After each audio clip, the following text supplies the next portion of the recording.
What's going on, everyone? Thank you so much for tuning in to another episode of the Ducks Dish podcast. I'm your host, Max Torres with Scoop Duck on 3. It's Thursday, October 17th, 2024, and we greatly appreciate you guys tuning in to another episode of the pod. Lots to get into today as we open up the big old bag of mail. It is a mailbag special here with my guy, Justin Hopkins, the owner and publisher of ScoopDuck.com. J-Hop, how we doing? Good. Yeah. Still, I got my voice back, so I guess that's a start. It's only been 3 or 4 days, 4 or 5 days. I don't know, but I finally got my voice back, so I'm appreciating that. And here we are on a Thursday, getting ready for a game in a day. It just seems like it's a blur. Every week is a blur. It certainly feels like I just got back from the Ohio State game, and now we're already on to another game with Oregon heading out to the Midwest for a Friday matchup with the Purdue Boilermakers. So just to give you guys a rundown, we got some awesome questions to dive into on today's episode of the show. We have some from the Scoop Duck subscribers that we're definitely going to get to, and I'm going to try to mix in some that we got on Twitter as well. If you guys have listened to these before, it's pretty tricky to get to all of the questions that we get asked, but I think that is just a great indication of just how much interest there is around not only the Oregon program, but of course, what Justin and I are doing here on the Scoop Duck on their YouTube channel and on the Ducks Dish podcast as well.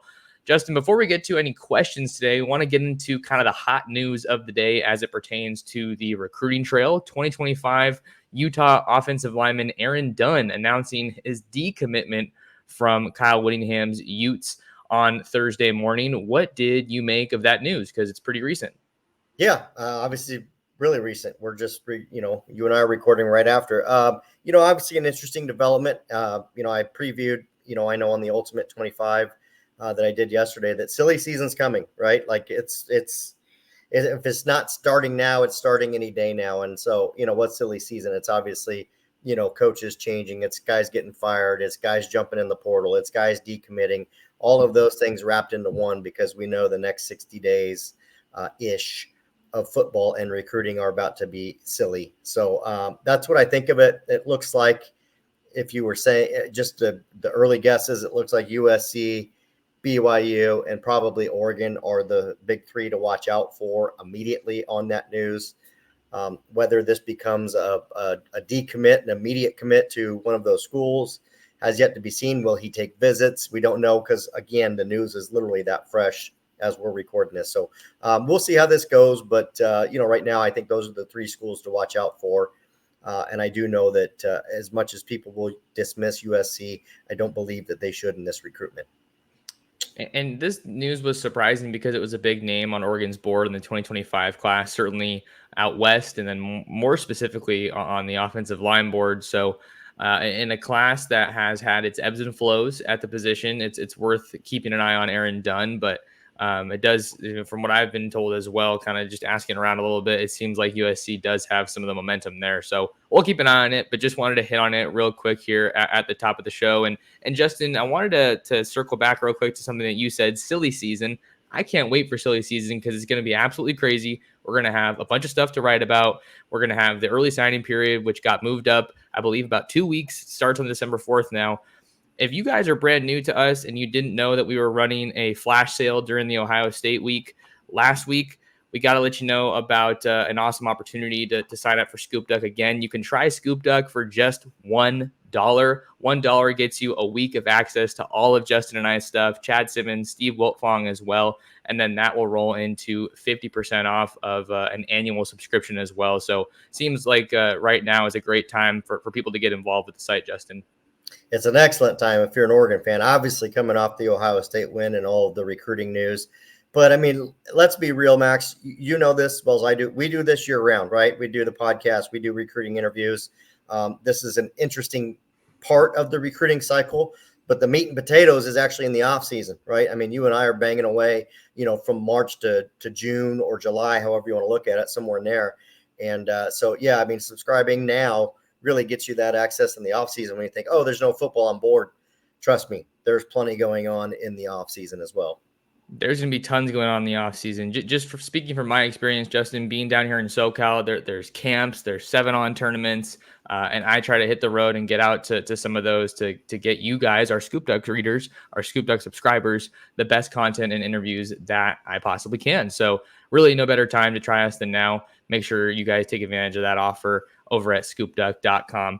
Justin, what do you say? Let's open up the big old bag of mail. A lot of recruiting focus here, but I wanted to get into one that was a bit more team focused to start off because everyone's buzzing about what Oregon is doing on the field. This one comes from Scoop Duck subscriber Quack Fanatic, who asks, "We're halfway through the season. So who do you think has seen their stock rise, either from a team aspect, for example, backup to starter, or pro aspect with their play so far?" So I'll toss this one to you, and then we can have a little bit of back and forth. Well, the pro one is easy for me. It's Derek Harmon. I mean, you're talking about a guy that transferred in and was, I don't even know where he was graded, but I really don't know that it was any better than a mid-round guy. And I might even be being generous there. And now you're looking at a guy that's being discussed early on here as a potential first, second round guy. So, I think Jabbar Muhammad, was kind of a known commodity. Next, I would probably pick Tez Johnson because now all of a sudden, he had a good year last year, but he's undersized, yada yada. Now you look at him having another good year as well, and I think that's a guy that's not a first rounder per se, but probably a solid, maybe mid round guy for somebody looking for a slot, something like that on Tez. As far as climbing the ladder on the team from maybe back up to starter. I mean, Justice Lowe, he's out there, right? We're seeing him more and more each week. Love what he's doing. Love what he's doing on the perimeter. I know he doesn't have like the yards and catches, but that guy's blocking his ass off. So I love what Justice Lowe has been able to do and the time he's been able to get out there. It's not really fair to say Mateo because Mateo obviously has been a guy already. Bryce Betcher, we know that's a story this year. Last one I would say is, as we know, Jordan Birch was out this last week. If you weren't paying attention, Amarian Winston played a lot of snaps out there and was moved he was playing interior of the defensive line, and he's like 250 pounds. So clearly the staff likes either his work ethic or what he's able to do or just the way he fits or the way he gets. I don't know, but they obviously see something that I know Winston's been in the program hasn't really been talked about. He's been drowned out by Mateo and Tatum Tuyati and some of these other guys, but there he is earning snaps against Ohio State. Definitely not something to gloss over. And I spoke on a podcast earlier on this year, Justin, about how Marion is kind of a little bit of a sleeper, if you will, to watch. And there you go. Now you have him stepping up and getting some really important snaps this past week. I was definitely going to mention one of Tez or Evan Stewart. I think Evan Stewart already had a lot of that excitement and buzz around his name, but after just absolutely torching Denzel Burke against Ohio State, I think that his draft stock is definitely heading in the right direction. I think defensively, I'll go with Devin Jackson as someone who's raised his stock, maybe not from a draft perspective, but just getting on the field so much more. And Oregon feels like they're getting to this point, Justin, where that too deep may be, I don't know if I'd say deepest, but like you see the thinnest drop off at linebacker, I think, with those four that they've been rotating with Bossa, Jacobs, Betcher, and Jackson. And there's a bunch of former All-Americans behind them, we might add. So that room is just stocked right now with Brian Michalowski calling the shots there. So those are kind of some of the guys that have stood out to me. You could also, I think you have to say Nashad Strother is someone who's raised his stock since the offseason, especially with how Oregon had that rocky start out of the gates along the offensive line. They needed someone to step up, and they decided to slot him in there, and it seems like he's really done a pretty solid job. So I think he's worth a mention as well. Yeah, and I think we both missed the mark here because as I thought about it, has anybody seen their stock rise? Maybe not NFL-wise, but at least within the team more than Nico Reed. Last year it was like, don't put Nico out there. Don't put Nico out there, right? And he was out there situationally. This year he's a dude. Like, I'm not saying he's a shutdown, but Ohio State has dudes. He did well. He was out there more than Dante Manning was, and he's had a hell of a season. So, within the team, I think Nico Reed's probably seen his stock within at least rise the most. Sure. Yeah, Nico Reed's definitely a guy that's worth a mention. He's had a solid season, certainly a good showing against Ohio State because you can't you can't go against a tougher opponent wide receiver wise than Ohio State, maybe Alabama, but it's a short list for sure, Justin. So gonna try to get through these as quickly as we can, just so we can get a lot of questions answered. This one comes from another sub, BDC underscore 67, who says open-ended flips, please discuss. We could go a lot of different directions here, Justin, but I'll try to hone in on some of these big names, particularly in the 2025 class. I think Caleb Burns, the Baylor linebacker commit, is the one that I think comes to mind the quickest.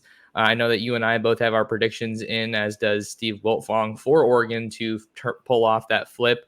Another one I would say, probably Washington tight end commit Vander Plug. I think he is someone the Ducks are very high on. They offered back in August, and he was in town for the Ohio State game.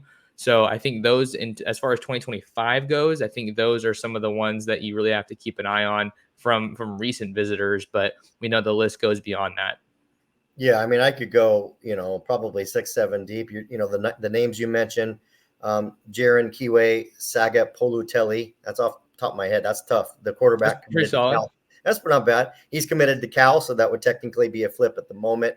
Obviously, Lincoln Kier, the 5-star tight end, committed to Kansas State currently. Naeem Offord, who was just in town, committed to Ohio State currently. Oregon's in the mix there. And, of course, Noah McHale, the linebacker from Texas A&M. Not necessarily saying that all these guys are going to flip, but, I mean, those are the names to watch. And, I mean, right now, I don't know that there's any team hotter than Oregon and Dan Lanning. So anything is certainly possible, and these next 2 months are going to be really fun. They're going to be really fun.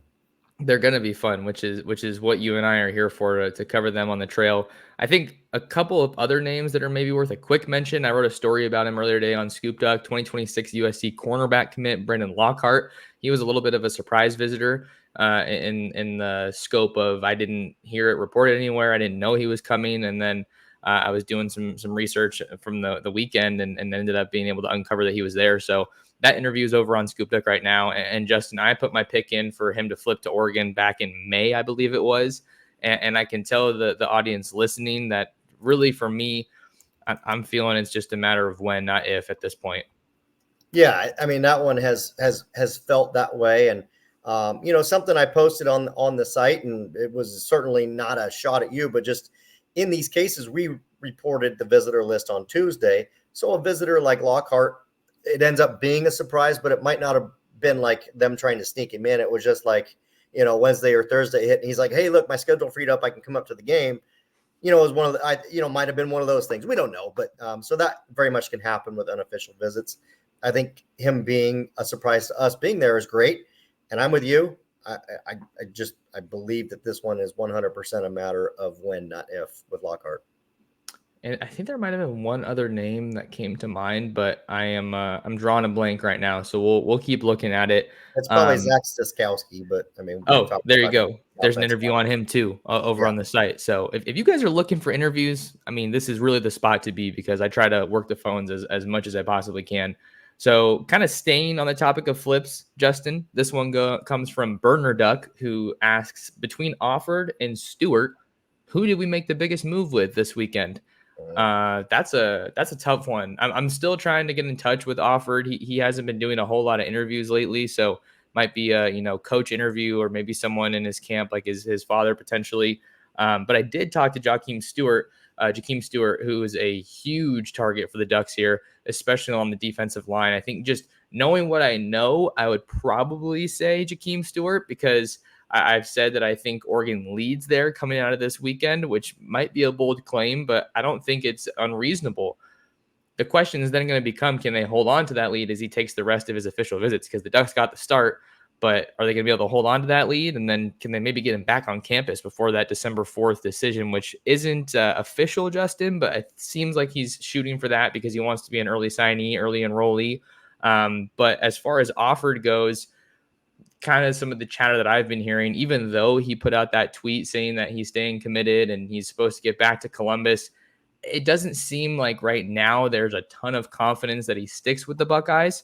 So I kind of feel like that's an Oregon versus Auburn battle, but recruiting's super fluid. Maybe he takes that trip and then he's all locked in and he's all Buckeyes, because he's a guy who has said all the right things as it pertains to his Ohio State pledge, in my opinion, but he hasn't been on campus since the summer. He's taken a bunch of trips to Auburn, and then he just came off his trip to Oregon and also took an OV with the Ducks in the summer. So that's going to be a fun one to follow.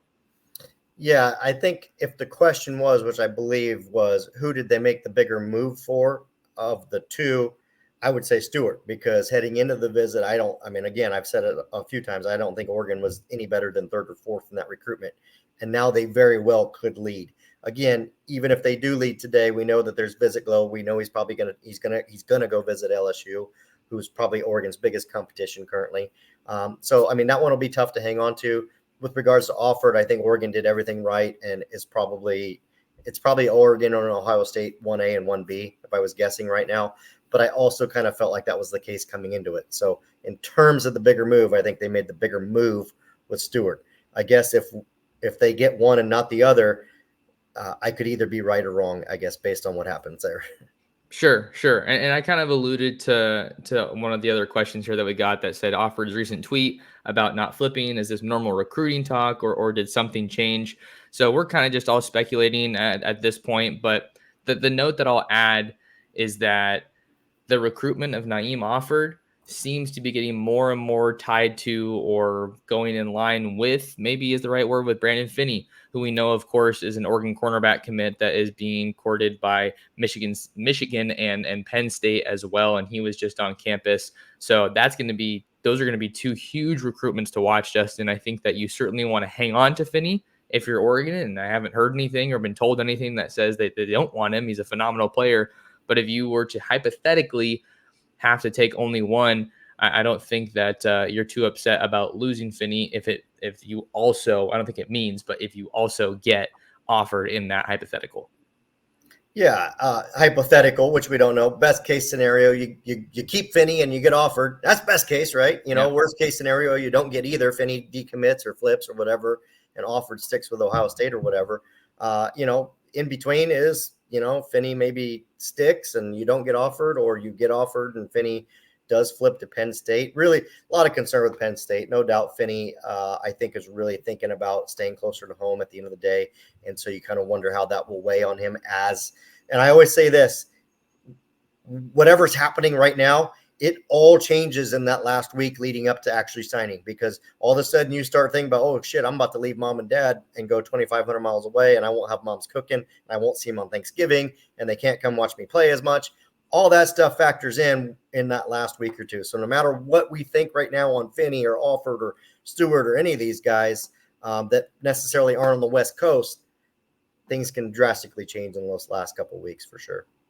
Things can certainly change, but you know what won't change, Justin? It's the food at Ranchito Grill in Springfield. So I got to give a quick thank you and shout out to Ranchito Grill, one of our sponsors here. Not sure what your guys' dinner plans are, but head on over to Ranchito at 1537 Mohawk Boulevard. Try the homemade tortillas. They got great food, a great environment, and they will take care of you.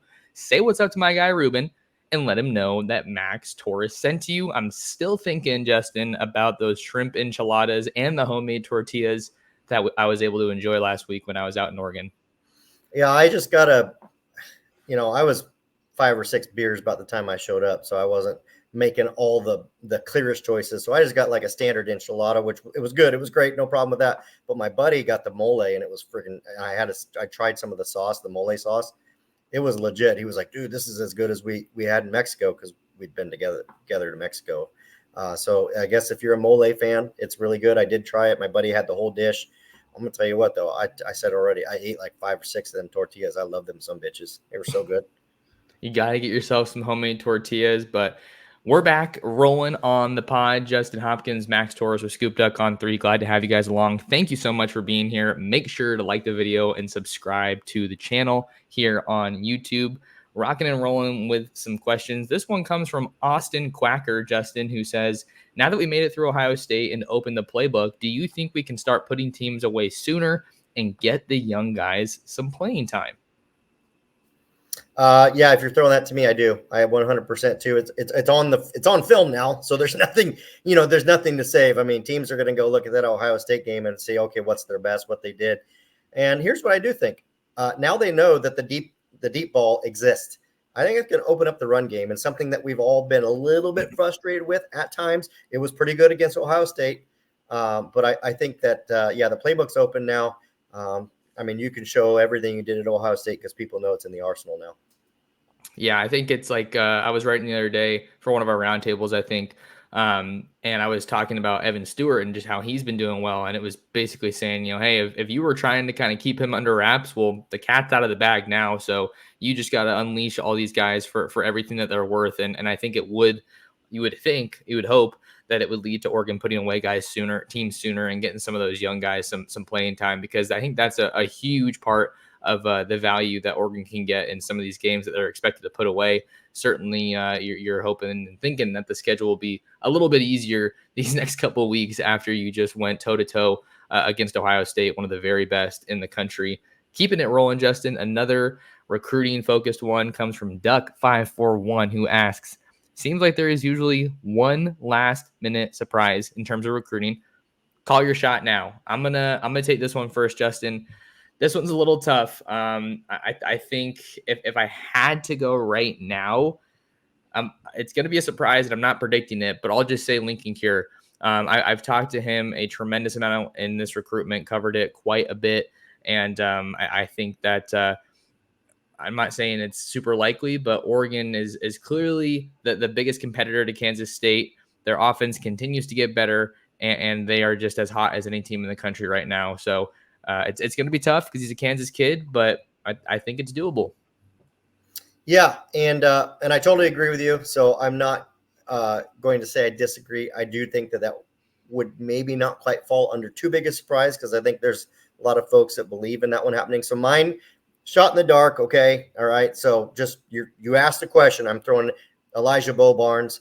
I do think that at the end of the day, he ends up sticking with Texas, but that one fits the bill of a guy that, hey, who's landing quietly, got under the radar and doing his thing with. Elijah Barnes is a Texas commit linebacker, really, really good football player. That's I just throwing the name out. That's the one I can think of. Okay, no, that's fair. That's fair. I mean, that's definitely. I think it'd be more shocking than what I had. So I'm definitely here for it. I want to switch gears now to maybe look at some of the Twitter questions that we got, Justin. We've focused a lot on the questions that we have from our Scoop Duck subscribers. So a big thank you to everybody who asked there, but want to try to share the love and get some of the Twitter folks that maybe aren't on Scoop Duck, get them over to Scoop Duck. Obviously, we've talked a lot about that. This first one comes from Dustin Rains, who asks, what was the overall consensus from the recruits that came for Ohio State game? Not just the game, but the overall experience. I can take this one, Justin, because I've been talking to a lot of these guys. Just the overall experience was incredible. I think that you hear about the locker room experience, which is what Brandon Lockhart talked about, just how everybody was just like super turned up. The music was going, people were dancing. The Autzen was the loudest it's ever been. I had one recruit, Tristan Phillips, tell me that it felt like he lost his hearing for a little bit because it was so loud. Another said I couldn't really hear myself talk or couldn't hear myself think. So that the Ducks hit a home run in every imaginable way, as far as I'm concerned, with this Ohio State victory, and it's probably some of the strongest return I've ever heard on a single weekend in my time covering the Ducks on the recruiting trail. Yeah, I mean, again, I know I said this heading into it. I said right after, you rolled the dice and took a chance that you might win that game. That the movie that we all experienced might actually exist. You rolled the dice because you could have lost the game. It could have got blown out. It could have rained. All kinds of stuff could have gone wrong, and it didn't. Literally everything went right. So, as you can guess, I mean, you have people, Ohio State and Oregon, still glowing about the game and talking about it. That fed right into recruits. So yeah, I don't know that I've ever heard feedback quite at that level that we're hearing this week. But on the same hand, that's because it's been a once in a decade or more type of a game. So yeah, absolutely, absolute home run. This one comes from Wink on Twitter. Hey fellas, where do you think things are at with Finny? I know it's a delicate matter, but kid seems to be in a tight spot. But do you think Oregon holds on? I said it earlier. I'll just repeat it. I think that one will get determined in the last 2 weeks leading up to signing day, or if he picks a specific day he wants to commit or finalize things or whatever he's going to do there. I think December is going to be the tell there. Anything we do between now and then is simply guesswork. Sure, and I think that kind of lends itself, Justin, to the possibility or the the guarantee of future trips coming. I think he already has an official set to Michigan. We would think that he probably returns to Penn State at some point just because they have distance on their side, right? And they seem to be a school that's kind of picking up momentum in this one. So it's hard to say. I think that you just have to see what happens with those visits and what ultimately comes out of them. You would think that he's a guy that Oregon definitely wants to get back on campus at some point between now and the early signing period, and then we have to see what comes out of that. So let's see what else. J. Allen asks just bluntly, Jay Harris, question mark, 2 question marks. Probably just asking about Jay Harris and kind of where he's been. I was doing an episode of Locked on Ducks with my guy Spencer the other day, and he looked up the stats, and I think he only has 3 carries on the year. So just to speak to that, Justin, I think that was a little bit of a shock for me. I think that we all kind of expected, at least I expected, Oregon to kind of be operating with that 3-headed monster in the backfield before the season with Jordan James, Noah Whittington, and Jay Harris. But if he's only seen 3 carries, I mean, it probably just speaks to how the staff feels with regard to how ready he is and just maybe where he stacks up, how he stacks up with some of the other guys in that room. Yeah, I mean, I just don't think at this point we know that Dan Lanning is going to play who's ready. He's going to trust who's ready. You got to put those guys out on the field and trust that they're going to do what's expected and hold up the standard. So if you're not seeing guys out there, it means that in practice, when they see them day in and day out, they just don't feel that particular player's quite ready to hold up the level and hold up the standard. So again, we haven't seen many blowouts. Maybe we'll see some moving forward, and that will open up opportunities for some of these guys to get that experience. But keep in mind, he came from really small football up to big boy football in 1 year. So that is not an easy transition. That's the equivalent of going from 6th grade football up to, varsity level football at a big school. So, I mean, that's kind of what happened here. It's just not really it shouldn't be that shocking that maybe he's not quite there yet. Just because he's 230 pounds doesn't mean he's ready to play. Fair enough. So some good stuff there on Oregon's running back room. Next one comes from Aaron Martinez, who says, how many guys do you think we sign in this year's class, and what are our chances with Jakeem Stewart, #DucksDish? I'll start with this one, Justin. So the Ducks currently have 16 commits in their 2025 recruiting class, and it seems like my thinking was that it was going to be not too many more additions, like maybe in the neighborhood of 4 to 5. But the thing that makes me kind of hesitate to say that is it seems like the roster size is increasing, right? Or the scholarship number is increasing. I believe it's from 85 to 105. So I just wonder how that could potentially impact things as it pertains to the numbers game, and maybe Oregon signs a bigger class than we thought, or maybe they end up using some of those those extra numbers in the transfer portal. I do think that Marshall Malco and Dan Lanning head into a cycle with an idea of where they'd like to be numbers wise. But again, you're never going to turn away elite players, right? So, I mean, just because they say they want to sign 20, and then next thing you know, Noah McHale jumps on board, Naeem Offord jumps on board, you're not going to say no, right? So, in my opinion, just with the way things are trending and some of the guys left on the board, I think that realistically, Oregon's going to sign 7 to 9 more guys is probably the number I'm looking at there. So obviously you can take from that what you will. That looks somewhere around 22, 23 to 25, somewhere in that range. A low 20 number, I guess, if you want to say. So yeah, that's my guess. We probably end up with 22 or 23 names on the list at the end of the day. Yeah, you're not going to turn away blue chip talent if they come calling. So that's a great way to put it, Justin, with the numbers. So I think that's about all we had time for today, Justin. We talked about the special kind of promo going on right now. You can try us out for just $1 and get you a week of access. Other thing I just wanted to say on the pod, I don't think I've mentioned it before. We do have an On3 app, which is super useful and pretty easy to navigate. So if you're on the go and you can't always be in front of your laptop or tablet, whatever you're using, check out the On3 app and you can flip through Scoop Duck, get your stories, use your message boards over there. It's pretty unique. I didn't have that at my last spot, so it's just a nice example of us making the content more accessible for you. Yeah, and the version 1.0 wasn't very good, and they've totally redone the product, and it's really good. I know the feedback's been positive. It also allows for us to push notifications to your phone, so you won't feel like, oh man, I totally missed this commitment or whatever. the app will send you a notification just like ESPN or whatever else you're using now. So go and download that and test it out. It's no extra fee. Just do it. And that assumes, of course, that if you're watching this, you are a Scoop Duck member, which you should be in the first place. Yeah, you definitely should be. I don't even think you're able to use it if you're not subscribed. So that's just that. But yeah, Justin, been another great pod. A lot of great questions. Appreciate you guys, whether you're on the Scoop Duck boards and asking questions or you follow Justin and I on Twitter. Really appreciate you guys helping fill out the show. We do the show for you guys, so it's always fun to get the direct interaction in an episode like this. So if you want to find more of that guy, Justin Hopkins, you can follow him on Twitter/X at JHopkinsSD. Find me on any platform at mtorresports. Subscribe to the Scoop Duck on through YouTube channel. Come and see us at scoopduck.com for the best in Oregon football and recruiting. And share the show. Do me a big favor and share it with everybody you know, every Duck fan you know. But until next time, thank you guys so much for tuning in to another episode of the Ducks Dish Podcast.